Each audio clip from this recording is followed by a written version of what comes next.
नमस्कार दोस्तों। Art and culture की सीरीज में आप सभी का स्वागत है। इसके पहले हमारा 2 वीडियो हो चुका है जिसमें हम प्रश्न संख्या 40 तक डिस्कशन कर चुके हैं। आज हमारा शुरू होगा प्रश्न संख्या 41 से, क्वेश्चन नंबर 41 से। तो हम देखते हैं इसमें क्या है। ये 2 कथन दिया है, इसमें बताना है कौन सा ऐसा कथन है जो सही है। तो हम पहला कथन देखते हैं। विमान, अर्धमंडप, महामंडप और नंदी मंडप राजा राज प्रथम द्वारा बनवाए गए तंजौर के बृहदेश्वर मंदिर की प्रमुख विशेषताएं हैं। और दूसरा कथन क्या है। वास्तुकला की बेसर शैली चोल राजाओं द्वारा विकसित की गई थी। तो हमें बताना है इसमें सही कौन सा है। तो हम देखें तो इसका आंसर ए हो जाएगा, क्योंकि पहला कथन सही है जबकि दूसरा कथन गलत है। क्यों? क्योंकि वास्तुकला की जो बेसर शैली चालुक्य राजाओं द्वारा विकसित की गई थी, ना कि चोल राजाओं द्वारा। थोड़ा सा हम इसका व्याख्या अच्छे से जान लेते हैं। चोल राजाओं ने कला और वास्तुकला की द्रविड़ शैली अपनाई। चोल मंदिर की जो मुख्य विशेषताएं थी विमान थी। राजराज प्रथम द्वारा बनवाया गया तंजौर का विशाल मंदिर बृहदेश्वर दक्षिण भारतीय कला का उच्चतम प्रतीक है। इसमें विमान, अर्धमंडप, महामंडप और सामने की तरफ एक विशाल खेमा बना हुआ है जिसे नंदी मंडप कहते हैं। कला के महान संरक्षक चालुक्य वंश के शासकों ने वास्तुकला की बेसर शैली विकसित की थी। वास्तुकला की यह शैली होयसल राजवंश के काल में अपने चरम शिखर तक पहुंच गई। देखिए, बहुत इंपॉर्टेंट फैक्ट है। जैसे अभी पूछ दिया चोल राजाओं द्वारा विकसित की गई, लेकिन यहाँ किसी और का नाम दे के कह सकता है कि इनके द्वारा चरम शिखर तक पहुंच चुकी थी। लेकिन ये क्या है, इसमें वास्तुकला की यह शैली होयसल राजवंश के काल में अपने चरम शिखर तक पहुंच गई। चालुक्य राजवंश के संरचनात्मक मंदिर ऐहोल, बादामी और पट्टडकल में मौजूद है। अब हम देखते हैं प्रश्न संख्या 42। कंदरिया महादेव मंदिर निम्नलिखित में से किस शैली का मंदिर है? बेसर शैली, द्रविड़ शैली, नागर शैली। आप इसमें आंसर बता सकते हैं, हो सकता है जानते भी होंगे। इसका आंसर हो जाएगा बी, नागर शैली। अब हम व्याख्या जानते हैं थोड़ा सा इसके बारे में। एमपी में, मध्य प्रदेश में खजुराहो और ओडिशा में भुवनेश्वर के मंदिर नागर शैली के प्रतिनिधित मंदिर हैं। देखिए, बहुत इंपॉर्टेंट है, हर जगह ऐसे कुछ न कुछ क्वेश्चन पूछ जाएगा। जब खजुराहो मंदिर है मध्य प्रदेश का, ओडिशा में जो भुवनेश्वर मंदिर है, किस शैली से मिलते जुलते हैं? ये नागर शैली के प्रतिनिधि मंदिर हैं। और इस शैली के मुख्य निर्माण केंद्र उत्तरी भारत और दक्कन में थे। गर्भगृह के ऊपर लंबी घुमावदार सर्पाकार छत का होना इसकी मुख्य रूपगत विशेषता थी। खजुराहो स्थित पार्श्वनाथ मंदिर, विश्वनाथ मंदिर और कंदरिया महादेव मंदिर किस शैली के? नागर शैली के सबसे समृद्ध और परिष्कृत प्रमाण है। ओडिशा में नागर शैली के उत्कृष्ट उदाहरण भुवनेश्वर तथा लिंगराज मंदिर और कोणार्क स्थित सूर्य मंदिर है। बृहदेश्वर मंदिर, तंजौर मंदिर और गंगईकोंडचोलपुरम मंदिर द्रविड़ मंदिरों के उत्कृष्ट उदाहरण भी हैं। मुक्तेश्वर मंदिर और विरूपाक्ष मंदिर ये बेसर शैली के उत्कृष्ट उदाहरण हैं। तो आपको काफ़ी कुछ इससे ये फैक्ट मिल चुका होगा। आप इसे अच्छे से याद रखना। इसके आगे कुछ इसी बेस पे क्वेश्चन और भी बन सकते हैं। अब हम देखते हैं प्रश्न संख्या 43। यह क्या कर रहा है? निम्नलिखित कथनों पर विचार कीजिए।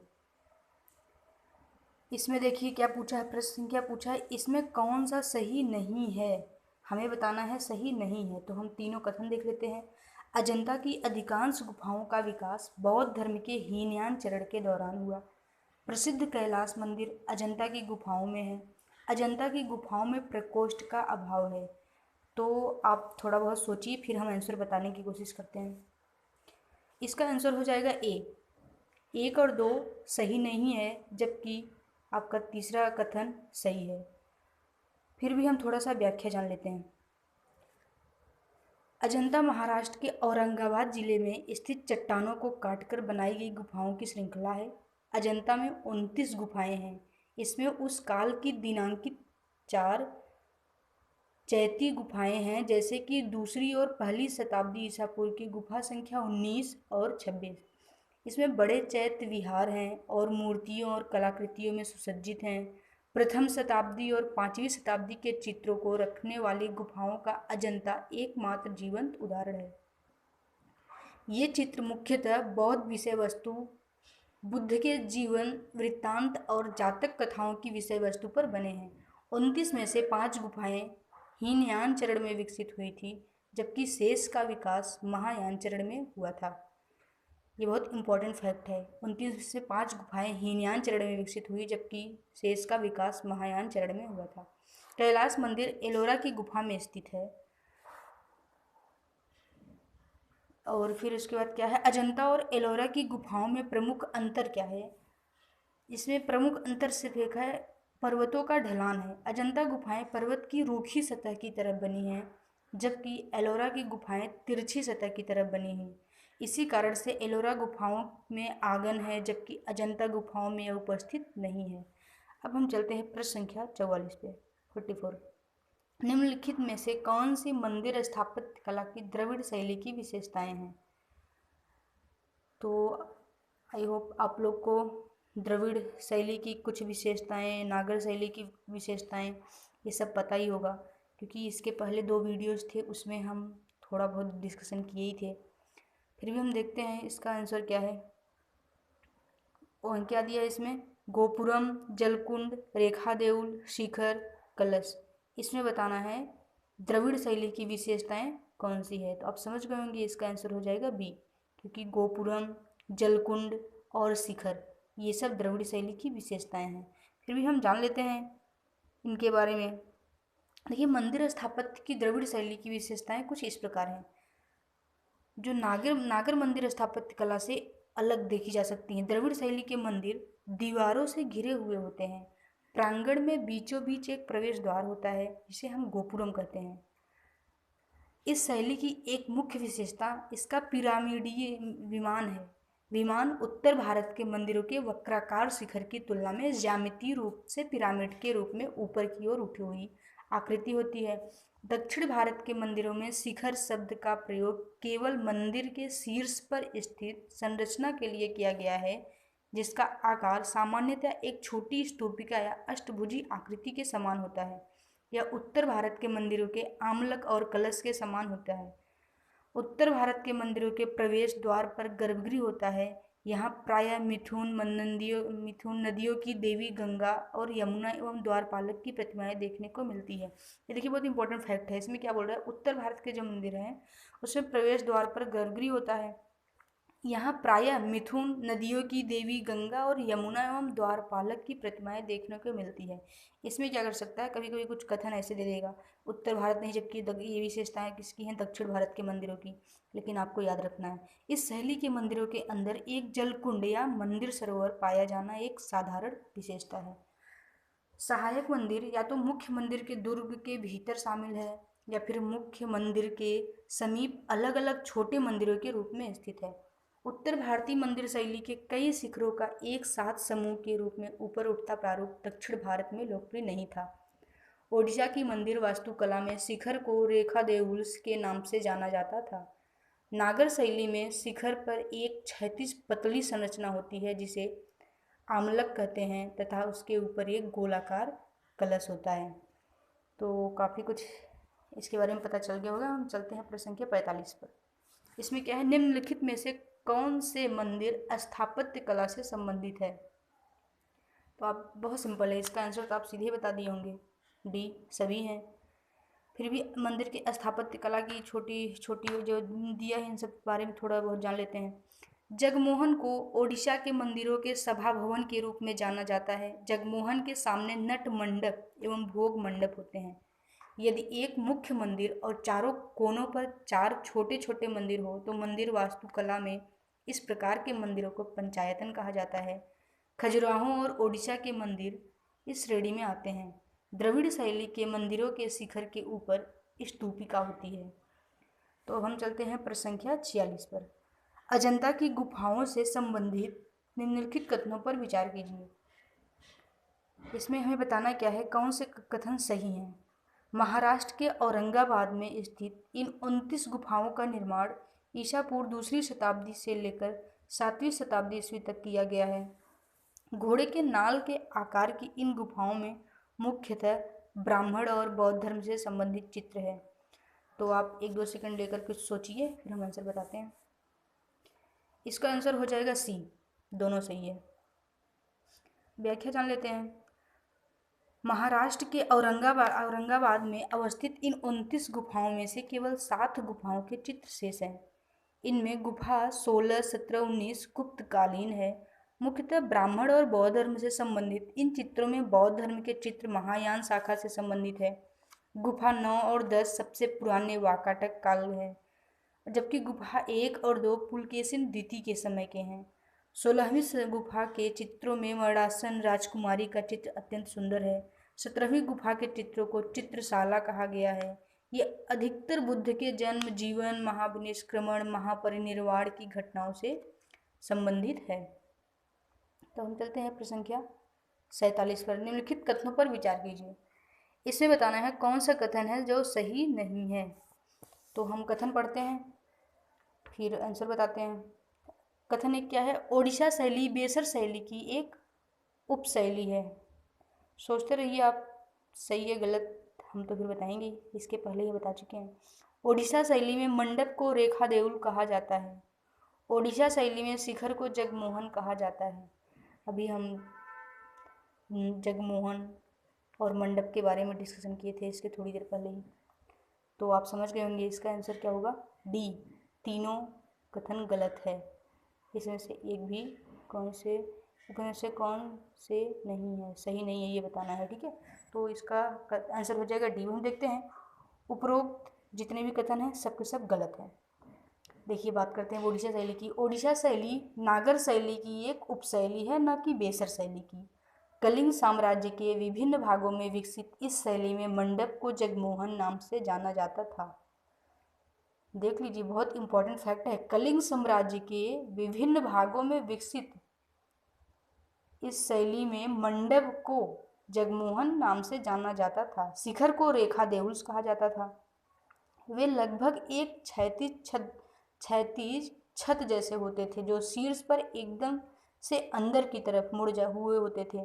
मुख्य मंदिर वर्गाकार होता था। बाहरी दीवारों पर बड़ी मात्रा में बारीक नक्काशी तथा भीतरी दीवारों को बिना नक्काशी के रखा जाता है। इस शैली के मंदिर द्रविड़ शैली के मंदिरों के समान की परकोटे से घिरे होते हैं। इस शैली के प्रमुख मंदिर कोणार्क का सूर्य मंदिर, पुरी का जगन्नाथ मंदिर, भुवनेश्वर का लिंगराज मंदिर है। तो आपको इसका आंसर समझ में आ गया होगा। चलते हैं प्रश्न संख्या 48 पे। निम्नलिखित में से कौन सा एक चोल राजाओं द्वारा बनाया गया मंदिर है? बृहदेश्वर मंदिर तंजावुर, मीनाक्षी मंदिर मदुरई, श्रीरंगम मंदिर तिरुचिरापल्ली, दुर्ग मंदिर ऐहोल। इसका आंसर क्या हो जाएगा? ए, बृहदेश्वर मंदिर तंजावुर। ये तंजावुर स्थित प्रसिद्ध शैव मंदिर बृहदेश्वर मंदिर के नाम से जाना जाता है, जो चोल सम्राट राजराज की महानतम रचना है।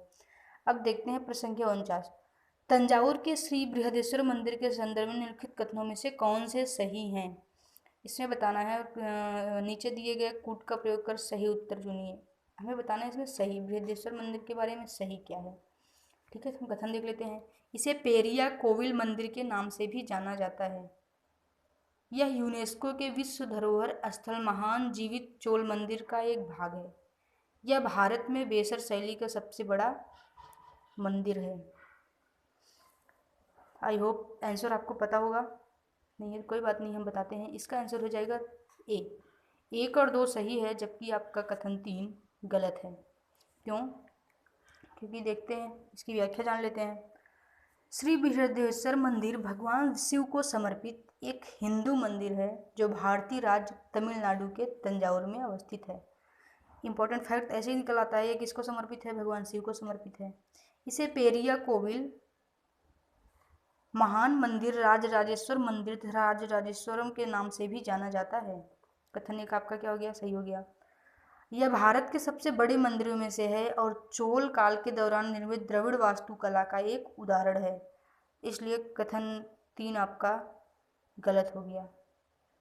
क्या होगा इसका आंसर? यह भारत के सबसे बड़े मंदिरों में से एक है और चोल काल के दौरान निर्मित द्रविड़ वास्तुकला का एक उदाहरण है, न कि बेसर शैली का। और इसका निर्माण सम्राट राजराजा चोल प्रथम द्वारा 1010 ईस्वी में करवाया गया था। अब बृहदेश्वर मंदिर यूनेस्को के विश्व धरोहर स्थल का भाग है, जिसे महान जीवित चोल मंदिर के रूप में जाना जाता है, जिसमें गंगई कोंडा चोलपुरम और ऐरावतेश्वर मंदिर भी शामिल है। इसलिए आपका कथन 2 भी सही हो जाएगा। अब हम चलते प्रश्न संख्या 50 पर। हिंदू मंदिरों की संरचना के संदर्भ में निम्नलिखित कथनों पर विचार कीजिए। इसमें बताना है कौन सा कथन है सही है। 3 कथन दिया है, इसमें बताना है सही क्या है। मंडप एक सभागृह होता है जो बड़ी संख्या में आने वाले उपासकों के लिए स्थान प्रदान करता है। शिखर उत्तर भारतीय मंदिरों की विशेषता है जबकि विमान दक्षिण भारतीय मंदिरों की विशेषता है। मंदिर के मुख्य देवता का वाहन गर्भगृह के सामने रखा गया है। तो थोड़ा सा सोचिए, आंसर फिर हम बताते हैं। देखिए इसमें तीनों कथन सही है, फिर भी हम इसकी व्याख्या जानेंगे और उसके अनुसार ऑप्शन को अच्छे से क्लैरिफाई करेंगे। भारत में मंदिर वास्तुकला की 2 व्यापक शैलियाँ प्रचलित हैं, आप सभी जानते होंगे। उत्तर में नागर शैली, दक्षिण में द्रविड़ शैली। मंदिरों की जो बेसर शैली अथवा जैसे बेसर भी कहते हैं कुछ लोग, शैली नागर और द्रविड़ शैलियों की चयनात्मक सम्मिश्रण या इसको कहते हैं दोनों का मिला जुला रूप है। इसे स्वतंत्र शैली के रूप में विकसित हुई है। हिंदू मंदिरों की मूल संरचना में निम्नलिखित संगठक शामिल हैं। हिंदू मंदिर की एक तो गर्भगृह होता है। गर्भगृह यह एक गुफानुमा पवित्र कक्ष होता है जिसे मुख्य अधिष्ठाता देवता की मूर्ति की स्थापना के लिए निर्मित किया जाता है। आप कहीं घूमने जाते होंगे, देखते होंगे मंदिर के अंदर एक मध्य भाग में जहाँ कोई मूर्ति रखी होती है, जिसे गर्भगृह कहते हैं। मंडप या मंदिर का प्रवेश कक्ष होता है जो एक बारामदा या स्तंभयुक्त सभागृह होता है जहाँ बड़ी संख्या में उपासक इकट्ठा हो सकते हैं। तो कथन एक तो ऐसे ही आप समझ गए, सही है। अब फिर देखते हैं शिखर या विमान के बारे में। शिखर या विमान क्या है? 5वीं शताब्दी ईस्वी से मंदिरों में स्वतंत्र रूप से एक पर्वतनुमा शीर्ष के निर्माण का प्रचलन बढ़ा, जो उत्तर भारत में एक घुमावदार शिखर और दक्षिण भारत में पिरामिड नुमा दुर्ग, जिसे विमान या विमानम कहा जाता है, के आकार होता है। कथन 2 भी आपका सही हो गया। अब देखते कथन 3 क्या है। वाहन, यह एक मानक स्तंभ या ध्वज के साथ मंदिर के मुख्य अधिष्ठाता देवता या मूर्ति का आसन या वाहन होता है और इसे गर्भगृह के सामने अक्षीय रूप में स्थापित किया जाता है। इसका एक अच्छा एग्जाम्पल हो सकता है, कभी भी हम जाते हैं, देखते हैं किसी शंकर शिव मंदिर में दर्शन करने, देखते हैं उनके सामने एक अच्छा सा कुछ वाहन बना रहता है, उनका शिव जी का वाहन, आप भी देखे होंगे। अब चलते हैं प्रश्न संख्या 51 पर। नागर शैली के मंदिरों के संबंध में निम्नलिखित कथनों पर विचार कीजिए। अब देखिए नागर शैली के बारे में पूछा है और इसमें पूछा है कौन सा कथन सही है। ये देखना बहुत ज़रूरी है क्योंकि इसी के अनुसार अक्सर क्वेश्चंस गलत होते हैं। हमें इसमें क्या बताना है, कौन सा कथन है जो सही है। 2 कथन दिया है, देख लेते हैं। रेखा प्रसाद अधिक चौड़े और फमसाना की तुलना में ऊंचाई में छोटे होते हैं। वल्लभी इमारतें आकार में आयताकार है और इनकी छतें मेहराबदार कक्ष के रूप में ऊपर की ओर बढ़ती हुई है। तो ये आप पढ़े, अगर फाइन आर्ट्स की बुक आप बहुत अच्छे से पढ़े होंगे तो आप समझ जाएंगे। ये जो 2 दिया है, कथन नंबर 2 ये सही है जबकि कथन 1 गलत है। क्यों? क्योंकि हम जानते हैं रेखा प्रसाद के बारे में, या कुछ और भी, रेखा प्रसाद जिसे लैटिना भी नाम दिया गया है, फमसाना या वल्लभी। देखिए ये क्या है और इनके बारे में हम जान लेते हैं क्योंकि बहुत इंपॉर्टेंट है। शिखरों के रूपाकार के आधार पर नागर मंदिरों की कई उपश्रेणियों में विभाजित किया जाता है। पहला ये रेखा प्रसाद या लैटिना। ये क्या होता है? एक साधारण शिखर जिसका आधार वर्गाकार होता है और दीवारें भीतर की ओर मुड़कर चोटी पर एक बिंदु पर मिलती हैं। और फिर जानते हैं फमसाना के बारे में, तब कथन 1 को इससे रिलेट करते हैं। फमसाना क्या होता है? फमसाना प्रकार के भवन रेखा प्रसाद की तुलना में अधिक चौड़े और ऊंचाई में कुछ छोटे होते हैं। समझ में आ गया होगा।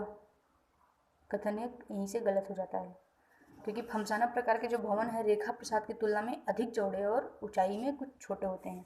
इनकी छतें अनेक ऐसी शिलाओं की बनी होती है जो भवन के केंद्रीय भाग के ऊपर एक निश्चित बिंदु तक खूबसूरती से जुड़ी होती है, जबकि रेखा प्रसाद सीधे ऊपर उठे हुए लंबे गुंबदों की तरह दिखाई देते हैं। फमसाना की छतें भीतर की ओर नहीं मुड़ी होती बल्कि वे सीधे ऊपर की ओर ढलवा होती हैं। अब वल्लभी के बारे में भी जान लेते हैं। ये आयताकार भवन होते हैं जिनकी छत मेहराबदार कक्ष के रूप में ऊपर की ओर बढ़ती है। इस मेहराबदार कक्ष का जो किनारा है बांस या लकड़ी के बने छकड़े की तरह गोल होता है, जिसे प्राचीन काल में बैलों द्वारा खींचा जाता होगा। ऐसे भवनों को सामान्यतः सकटाकार भवन कहा जाता है। देख लेते हैं प्रश्न संख्या 52। ये क्या है?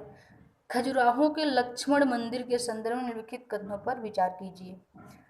तो काफ़ी देर से हम ऐसे ही प्रश्न फिर आंसर्स देखते आ रहे थे। अब हम थोड़ा सा जान लेते हैं पहले खजुराहो के लक्ष्मण मंदिर के बारे में, फिर हम कथन देखते हैं, फिर अपना आंसर ढूंढते हैं। तो खजुराहो का जो लक्ष्मण मंदिर है, खजुराहो के मंदिरों का वह भाग जिसे चंदेल राजवंश द्वारा संरक्षण दिया गया है। किसके द्वारा संरक्षण? चंदेल राजवंश द्वारा। मंदिर से प्राप्त शिलालेख के अनुसार इसका निर्माण कार्य 954 ईस्वी में चंदेल वंशी 7वें शासक यशोवर्मन तथा निर्माण राजा धंग द्वारा कराया गया। इसकी विशेषताएं क्या थी? मंदिर की योजना पंचायत शैली की है। बहुत सी कामोद्दीपक एवं श्रृंगारिक मूर्तियां स्तंभयुक्त प्लिंथ दीवार पर उत्कीर्ण की गई हैं। कुछ कामोद्दीपक मूर्तियां मंदिर के मुख्य दीवार पर उत्कीर्ण की गई हैं। चतुर्मुखी विष्णु की एक प्रतिमा गर्भगृह में स्थापित है। तो कथन एक देख लेते हैं। राष्ट्रकूट वंश द्वारा इसका संरक्षण है। ये पहले गलत हो गया क्योंकि अभी आंसर में क्या था, अभी हम जो डिस्कशन कर रहे थे इसके पहले खजुराहो के लक्ष्मण मंदिर के बारे में, इसका संरक्षण किसके द्वारा? चंदेल राजवंश द्वारा, न कि राष्ट्रकूट। एक क्वेश्चन गलत हो गया।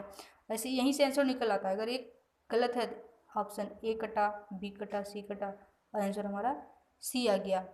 फिर भी दोनों कथन देखना हमारा कर्तव्य है। तो फिर क्या हो जाएगी? क्या है? मंदिर के गर्भगृह में चतुर्मुखी शिव की एक प्रतिमा अवस्थित है। तो फिर अभी कुछ देर पहले आंसर आप सुने होंगे तो आपको वहीं से समझ में आ गया होगा। चतुर्मुखी विष्णु की एक प्रतिमा गर्भगृह में स्थापित है, न कि शिव की। देखिए छोटे छोटे पॉइंट्स होते हैं जो हमारे आंसर को पूरी तरह गलत करवा देते हैं। इसे बहुत ध्यान देते हुए पढ़ने की जरूरत है। कथन 3 देख लेते हैं। कई श्रृंगारिक मूर्तियां प्लिंथ दीवार पर उकेरी गई हैं। ये भी डिस्कशन कर ही चुके हैं और ऑप्शन सी आंसर भी निकल के आ गया है। अब हम देखते हैं प्रश्न संख्या 53। ये क्या कर रहा है? लोमस ऋषि गुफा के संदर्भ में निम्नलिखित कथनों पर विचार कीजिए। तो हम एक काम करते हैं, थोड़ा सा जानते हैं लोमस ऋषि गुफा के बारे में, फिर आते हैं ऑप्शन पर। लोमस ऋषि गुफा मौर्यकालीन स्थापत्य का एक उदाहरण है। देखिए फैक्ट निकलना यहीं से शुरू हो गया, आंसर भी यहीं से रिलेट हो सकता है। बिहार में गया के पास बराबर पहाड़ियों पर चट्टानों को काटकर लोमस ऋषि गुफा निर्माण किया गया है। गुफा के मुख्य जैसे अग्रभाग को प्रवेश द्वार के रूप में अर्धवृत्ताकार चैत्य चाप मेहराब से अलंकृत किया गया है। इस गुफा को अशोक द्वारा आजीवक संप्रदाय के लिए संरक्षित किया गया था। अब हम कथन देख लेते हैं। इसे अशोक द्वारा आजीविक संप्रदाय हेतु संरक्षण प्रदान किया गया था। तो आप बताइए इसका सही होगा गलत? ये कथन सही है। और दूसरा, यह ओडिशा की उदयगिरी गुफाओं में अवस्थित है। देखिए ये गलत हो गया। क्यों? क्योंकि अभी थोड़ी देर पहले आप सुने होंगे कि बिहार में गया के पास बराबर पहाड़ियों पर चट्टानों को काटकर लोमस ऋषि गुफा निर्माण किया गया है, तो इसलिए 2 गलत हो गया। कथन 3, गुफा के प्रवेश द्वार पर अर्धवृत्ताकार चैत्य तोरण है। ये कथन आपका सही है। अब हम चलते हैं प्रश्न संख्या 54 पर 54। निम्नलिखित में से किस स्थान पर कोई व्यक्ति अंगूरी बाग, मीना मस्जिद, शीश महल और मुसम्मन बुर्ज जैसी सुंदर इमारतों का अनुभव कर सकता है? तो ये आप बता ही सकते हैं, उम्मीद है पता ही होगा। लाल किला, गोलकुंडा किला, आगरा किला, फतेहपुर सीकरी। इन चारों में से किस जगह हम जाएं तो हमें अंगूरी बाग, मीना मस्जिद, शीश महल और मुसम्मन बुर्ज जैसी सुंदर इमारतों का अनुभव हो सकता है? तो इसका आंसर हो जाएगा सी, आगरा किला। हम जान लेते हैं इन तीनों के बारे में। देखिए आगरा किला 16वीं सदी का एक बड़ा किला है जो लाल बलुआ पत्थर से निर्मित है। ये बहुत इंपॉर्टेंट फैक्ट होता है, कहीं कहीं क्वेश्चंस में किसी न किसी मॉक टेस्ट में इस तरह से इसको बना देते हैं, आंसर घुमा देते हैं और अंततः आंसर हमारा गलत हो जाता है। आगरा किला 16वीं सदी का एक बड़ा किला है जो लाल बलुआ पत्थर से निर्मित है। यह ऐतिहासिक शहर आगरा में यमुना नदी के किनारे स्थित है, सबको पता होगा। इसका निर्माण मुगल सम्राट अकबर द्वारा कराया गया है। ये भी उम्मीद करते हैं पता ही होगा। इसका निर्माण मुगल सम्राट अकबर द्वारा कराया गया है। किले के परिसर में निम्नलिखित भवन स्थित है। अब जो लोग घूमने गए होंगे देखे ही होंगे, शीश महल, अंगूरी बाग, मीना मस्जिद, नगीना मस्जिद, मुसम्मन बुर्ज। शीश महल देखते हैं, यह शीशे से सुसज्जित महल है जहाँ दर्पण युक्त दीवारों से बना एक श्रृंगार कक्ष मौजूद है। अंगूरी बाग, इसे ग्रेप गार्डन भी कहा जाता है, जिसमें 85 ज्यामितीय रूप से सम्मिलित 1 से उद्यान मौजूद हैं। मीना मस्जिद सफ़ेद संगमरमर से बनी छोटी मस्जिद है और बादशाहों द्वारा इसका उपयोग किया जाता था। नगीना मस्जिद सफ़ेद संगमरमर से बनी मस्जिद है और दरबार की महिलाओं द्वारा इसका उपयोग किया जाता था। मुसम्मन बुर्ज, ये क्या है? अष्टकोणीय मीनार है जिसकी बालकनी ताजमहल की ओर खुलती है। तो आंसर बता ही दिए हैं, थोड़ी सी व्याख्या भी जान ली। अब चलते हैं प्रश्न संख्या 55 पर। मांडू के जहाज महल के संदर्भ में निम्नलिखित कथनों पर विचार कीजिए। इसमें बताना है कौन सा कथन सही है।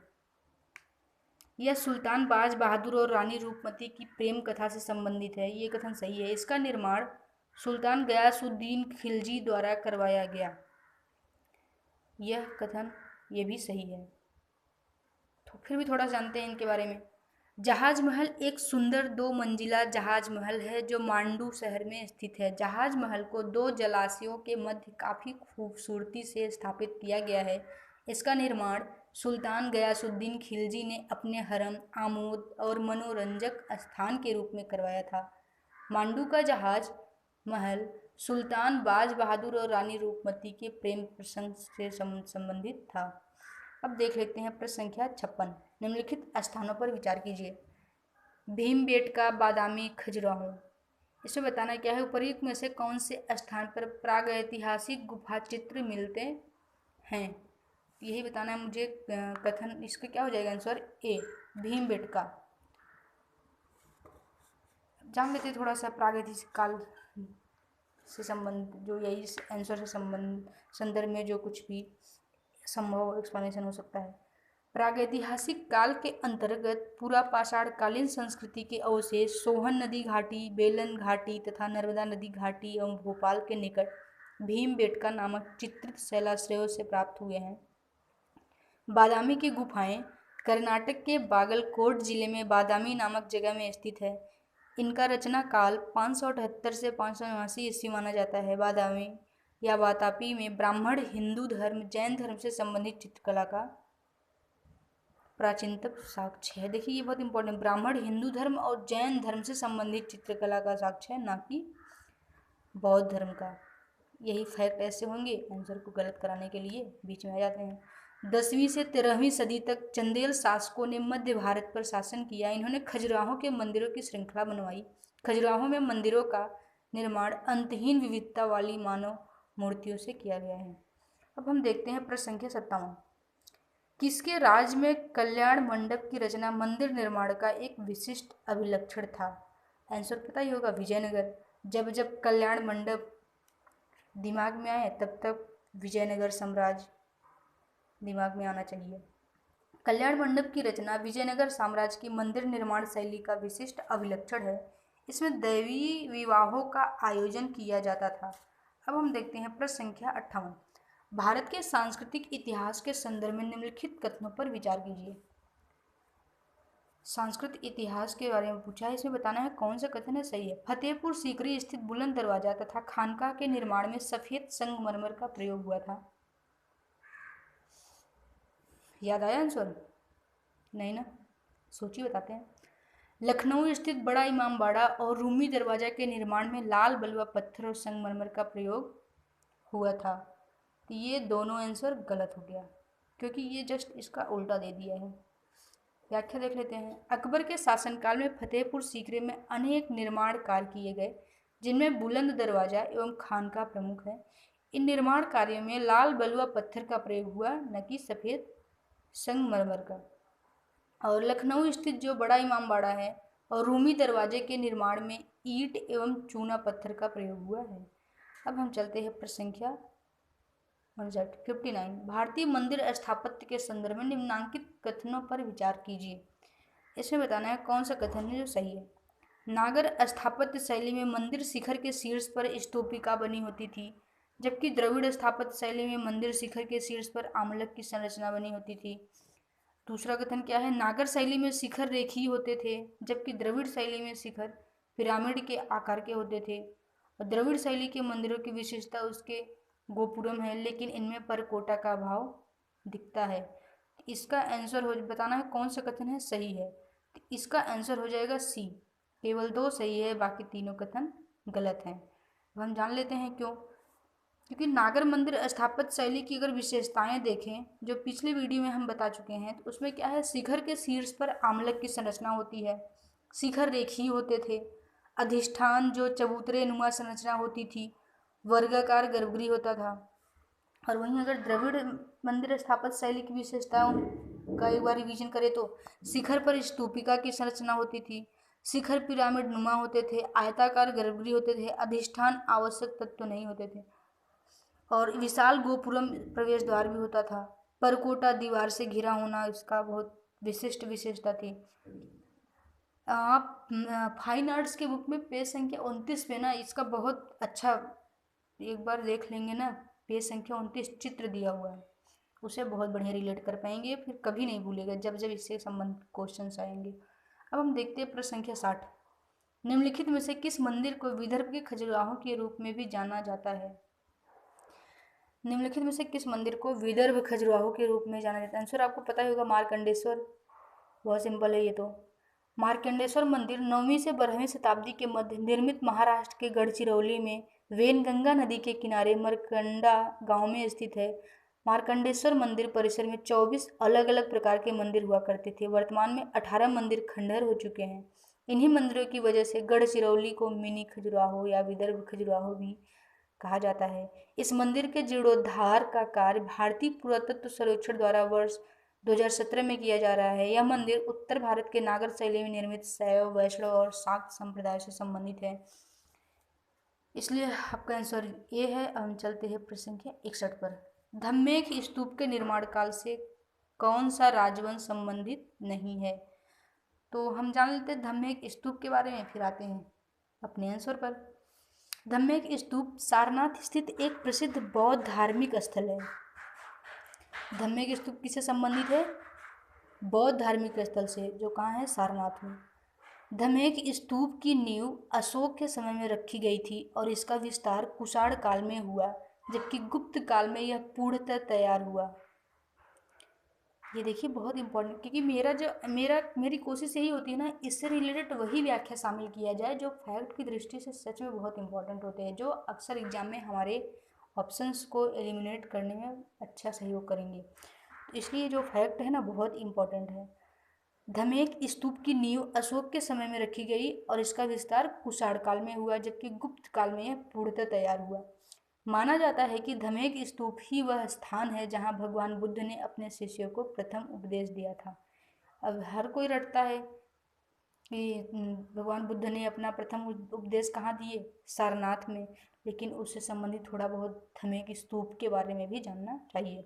अब हम देखते हैं प्रश्न संख्या 62। कुव्वत उल इस्लाम मस्जिद के संदर्भ में निम्नलिखित कथनों में विचार कीजिए। आपको याद होगा तो वीडियो 1 या 2 में एक बार इस संदर्भ में क्वेश्चन आ चुका है, फिर से एक बार उसको सुन करके फिर आप इस पे आएंगे ना, तो ये इस टॉपिक पर जो इस तरह से जो क्वेश्चन आते रहते हैं वो आपका बहुत स्ट्रांग हो जाएगा, उससे फैक्ट कभी सताएगा नहीं। इस तरह से चलते हैं अपने कथन पे। पूछा क्या है, नीचे दिए गए कूट का प्रयोग कर सही उत्तर चुनिए। 3 कथन दिया है, मुझे इसमें बताना है कौन से सही है। पढ़ लेते हैं। कुतुब मीनार के उत्तर पूर्व में स्थित कुव्वत उल इस्लाम मस्जिद का निर्माण इल्तुतमिश द्वारा करवाया गया था। तो फिर आप बताइए ये सही है गलत। ये गलत है। क्यों? क्योंकि इसका निर्माण कौन करवाया था, कुतुबुद्दीन ऐबक ने, ना कि इल्तुतमिश ने। देखते हैं कथन 2 क्या है।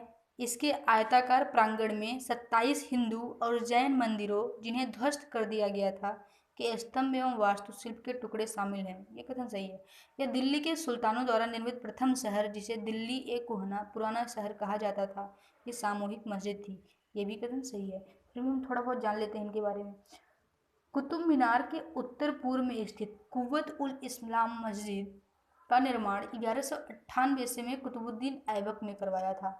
यह दिल्ली के सुल्तानों द्वारा निर्मित सबसे पुरानी मस्जिद है जो आज भी मौजूद है। इसमें एक आयताकार बरामदा है जो नक्काशीदार स्तंभों से 27 हिंदू और जैन मंदिरों के वास्तुशिल्पियों ने मिलकर तैयार किया था, जिसे कुतुबुद्दीन ऐबक ने ध्वस्त कर दिया था।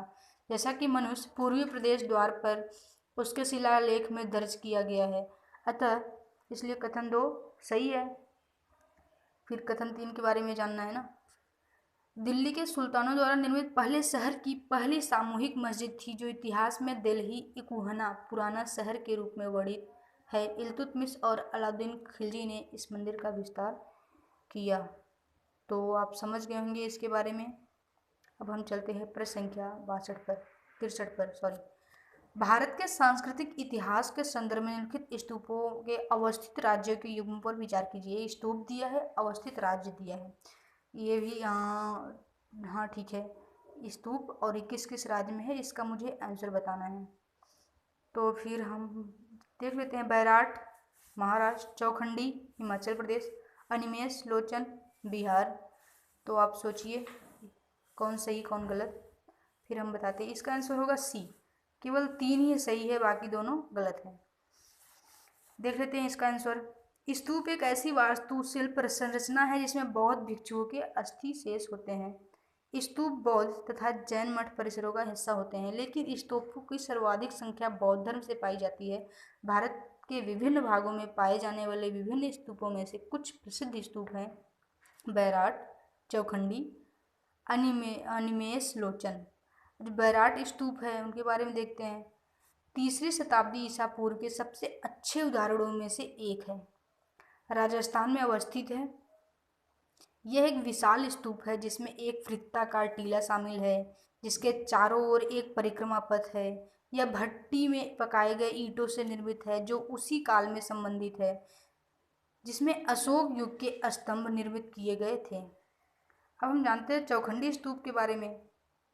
उस स्थान को चिन्हित करता है जहां बुद्ध का पंचम वर्गीय भिक्षुओं से पुनर्मिलन हुआ था। ये काफ़ी इंपॉर्टेंट लगता है। ये पंचवर्गीय भिक्षु उनके 5 साथी थे जो बुद्ध को राजगीर में छोड़कर चले गए थे। यह वाराणसी में सारनाथ के निकट स्थित है। अब जानते हैं अनिमेष लोचन स्तूप बिहार के गया जिले के महाबोधि मंदिर के उत्तर पूर्व में स्थित है। यह 7वीं शताब्दी में निर्मित हुआ था। तो हम चलते हैं प्रश्न संख्या 64। निम्नलिखित मंदिरों में कौन नागर स्थापत्य शैली का उदाहरण नहीं है? ये देखिए, दिलवाड़ा का मंदिर, एलोरा का कैलाश मंदिर, ललितपुर का दशावतार मंदिर, खजुराहो के मंदिर। इससे बताना है कौन नागर स्थापत्य शैली का उदाहरण नहीं है। तो इसका आंसर हो जाएगा, आंसर बताना नहीं है, इसका आंसर 2, 3 बी। इसका आंसर होगा बी। 2 और 3 नहीं है, बाकी दिलवाड़ा का जैन मंदिर, खजुराहो के मंदिर ये नागर स्थापत्य शैली के ही उदाहरण हैं। देखते हैं आंसर। एलोरा का कैलाश मंदिर तथा ललितपुर का दशावतार मंदिर ये बेसर स्थापत्य शैली के उदाहरण हैं, न कि नागर स्थापत्य शैली के। और खजुराहो के मंदिर व दिलवाड़ा का जैन मंदिर नागर स्थापत्य शैली के उदाहरण हैं। अब हम चलते हैं प्रश्न संख्या 65 और अपने लास्ट क्वेश्चन में। तुर्क स्थापत्य कला के संदर्भ में निम्नांकित कथनों पर विचार कीजिए। इसके बारे में पीछे भी क्वेश्चन आ चुका है, फिर भी ये एक बार रिवीजन हो जाएगा। देखते हैं कथन और उसमें बताना क्या है।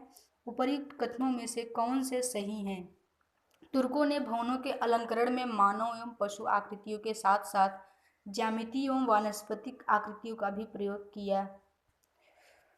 इन्होंने कुरान की आयतों वाले चौखटों का प्रयोग अलंकरण हेतु किया। उन्होंने कई हिंदू रूपांकनों तथा स्वास्तिक, कमल, घंटी आदि को अपने भवन स्थापत्य में शामिल किया। तो इसका आंसर क्या हो जाएगा? इसका आंसर हो जाएगा बी। 2 और 3 सही है, जबकि 1 गलत है। फिर भी जान लेते हैं इनके बारे में। भवनों के अलंकरण के लिए तुर्कों ने मानव अथवा पशु आकृतियों का प्रयोग नहीं किया है। ये दिमाग में अच्छे से बैठा लेना है, जब जब प्रश्न आएगा मानव एवं पशु आकृतियों का प्रयोग नहीं किया है। इसके बजाय उन्होंने ज्यामितीय एवं वानस्पतिक आकृतियों के साथ साथ कुरान की आयतों वाले अभिलेखों की चौखटों का प्रयोग किया है। इस प्रकार अरबी लिपि ही कला का एक माध्यम बन गई। इसमें कमल, स्वास्तिक, कलश, कुरान की आयतों व घंटियों का भी प्रयोग किया गया है। इस प्रकार इसमें धार्मिक और धर्मनिरपेक्ष दोनों पहलू शामिल हैं। इस प्रकार से भारतीय स्थापत्य कला एवं वास्तुकला के संदर्भ में लगभग जितने भी प्रश्न थे वो हम पूरा कर चुके हैं। अब आगे हमारी कौन सी टॉपिक होगी ये हम प्रश्न देख के सिलेक्ट करेंगे। मूर्तिकला के संदर्भ में होगा। और फिर आप इसके साथ एक बार अगर फाइन आर्ट्स बुक के रिवाइज करते हुए चलेंगे, इस क्वेश्चंस को 2 टाइम्स करके अगर बार बार 1-2 बार रिवाइज कर लेंगे तो इससे इसके संदर्भ में कोई क्वेश्चन छूट जाए मुझे तो नहीं लगता। इतना धैर्यपूर्वक सुनने के लिए आपको बहुत बहुत धन्यवाद।